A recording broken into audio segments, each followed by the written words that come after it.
আসসালামু আলাইকুম। Yes,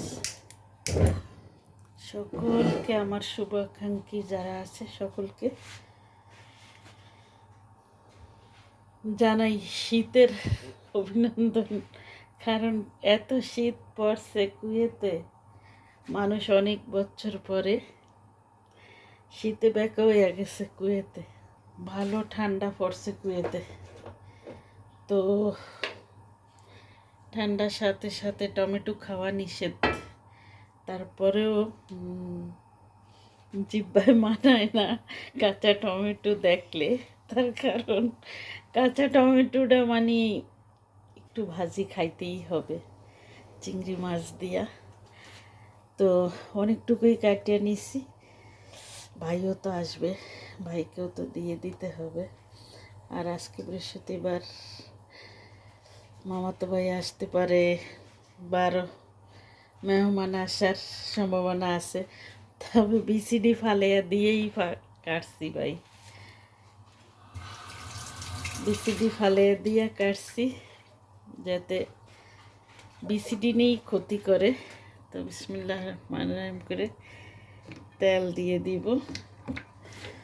তেল বেশি দেওয়া যাবে না, অল্প তেল দিয়ে রান্না করতে হবে, এটা আমাদের জন্যই ভালো। যারা আমার ভিডিওগুলা দেখতেছেন, পেঁয়াজ আর রসুন দিয়ে দিলাম। পাথরের জন্য টমেটো অনেকই ক্ষতিকর। টমেটো না, শুধু ফুলকপি, ব্রোকলি, পালং শাক, তারপরে হয়েছে পুঁই শাক, এগুলা তো পিছলা খাবারগুলা তো আপনার ইয়ার জন্য ক্ষতিকর। যাদের ইউরিক অ্যাসিড আছে, ইউরিক অ্যাসিডের জন্য পিছলা খাবার, ভেন্ডি, কচুর ছড়া, কচুর লতি, কচুটা পিছলা না, কচুর ছড়াটা পিছলা হয়, ওটা খাওয়া নিষেধ। তারপরে পুঁই শাক, এগুলা খাওয়া নিষেধ। তো তেমন আবার দেখি যে পাথরের জন্য অনেক কিছু খাওয়া নিষেধ। ডিমও খাওয়া নিষেধ, ডিম পোস্ট করে ভাজি করে খাওয়া নিষেধ। এখানে ডাক্তারে ডিম খাইতেও না করে, পাথর যাদের আছে তাদেরকে। এই দুনিয়াতে মানুষ কি খাবে? ইউরিক অ্যাসিডের জন্য অনেক কিছু নিষেধ, খাইতে পারবে না। তারপরে পাথরের জন্য অনেক কিছু নিষেধ, খাইতে পারবো না। প্রেশারের জন্য অনেক কিছু নিষেধ, খাওয়া যাবে না। তারপরে ডায়াবেটিসের জন্য, আচ্ছা মানুষ খাবে তো কি খাবে? আমি আমার হাজব্যান্ডকে বলি যে একটা সময়, অনেক আগে কথাটা ওরে বলছি, আর ও এখন ওই কথাটা সব সময় রিপ্লাই করে যে তুমি বলছিলা যে খানা সামনে থাকবো, মানুষ খানা সুন্দর খাইতে পারবো না, তার কারণ খাইলেই মরে যাবে। একটা সময় খানা ছিল না, মানুষ কত কি খাইছে, মানুষের রোগও হয় না, মরেও না। আর এখন খানা আছে অনেক, সামনে রাইখা বসে থাকে, খায় না, কারণ খাইলে মারা যাবে। এই জন্য কথাটা তো সত্যি, মিথ্যা তো না। এখন আমরা ভয়ে খাই না, খাইলে মরে যাবো, মরার ভয়ে। আর এক সময় মানুষ না খেয়ে মরে গেছে, খানা ছিল না। তো এতে কোম্পানির একজন মহিলা মারা গেছে, আর আমির হামজা ওইটাই বলতেছে যে আম্মু বলো, একজন মহিলা মারা গেছে, কোম্পানির একজন মহিলা। ও উনি নাকি সকালবেলা ওই তাড়াহুড়া করে, কোম্পানির বাস হয়তো লেট হয়েছে ওনার উঠতে, তো উনি বাস ধরার জন্য তাড়াহুড়া করে যাইতে নিচ্ছে। আর মেইন রোডের ভিতরে একটা জায়গায় গর্ত ছিল, আর ওই গর্তটায় পাও লাগিয়া উনি পইরা গেছে। পইরা যায় সাইডে যে উঁচা জায়গা থাকে রাস্তার সাইডে, ওই উঁচা জায়গাটার মাথাটা বাড়ি খেয়ে জায়গাতেই মারা গেছে। তো মহিলারা নাকি মুসলমান ছিল। এখন বাংলাদেশি না অন্য দেশি, কোন দেশি সেটা আমরা বলতে পারি না। তবে একজনে বলল যে বাংলাদেশি, উনি আবার ওখানেই থাকে।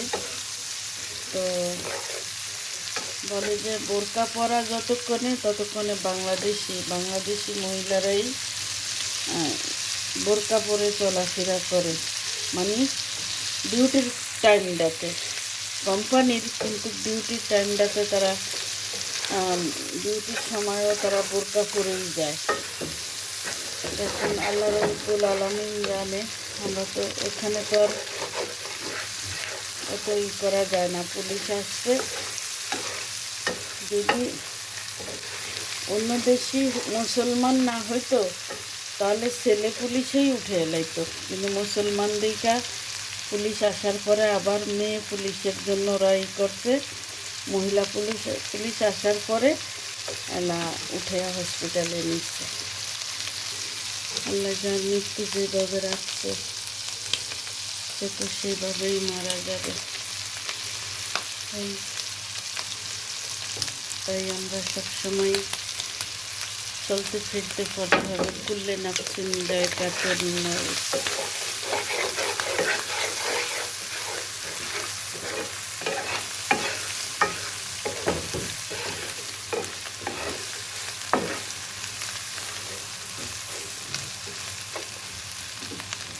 এখন টমেটোগুলো দিব, দিয়ে কিছু কমাই নিই।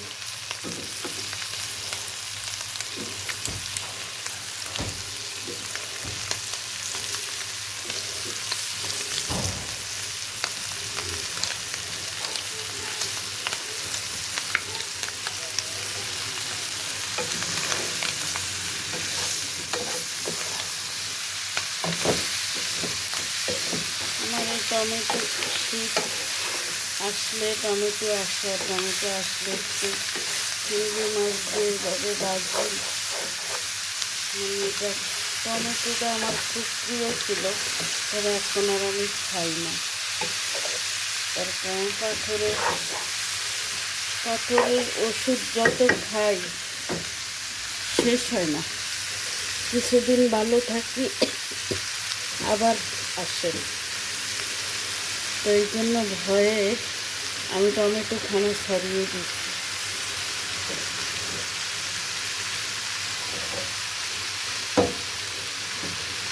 নিচে অনেকটা টমেটোর পানি, এই জন্য উপর থেকে উঠিয়ে দিলাম। পানিটা টমেটোটা আমার গলিয়ে দেবো।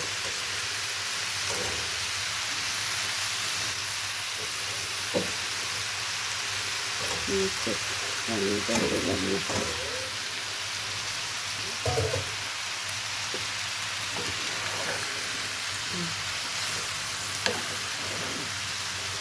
টমেটো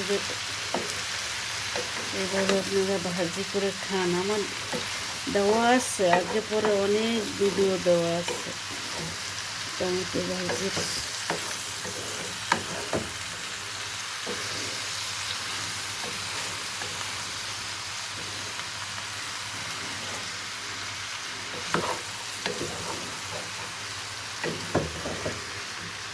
কাঁচা টমেটোতে প্রেশার কমায়, যেমন পাথর করে তেমন প্রেশার কমায়, মানে একদিকে ভালো আরেকদিকে খারাপ। একটা টমেটো আর একটা আপেলের গুণাগুণ সেম, কিন্তু যাদের পাথর হয়ে গেছে তাদের জন্য সমস্যা, যাদের হয় না তাদের জন্য অনেক ভালো খাওয়াটা।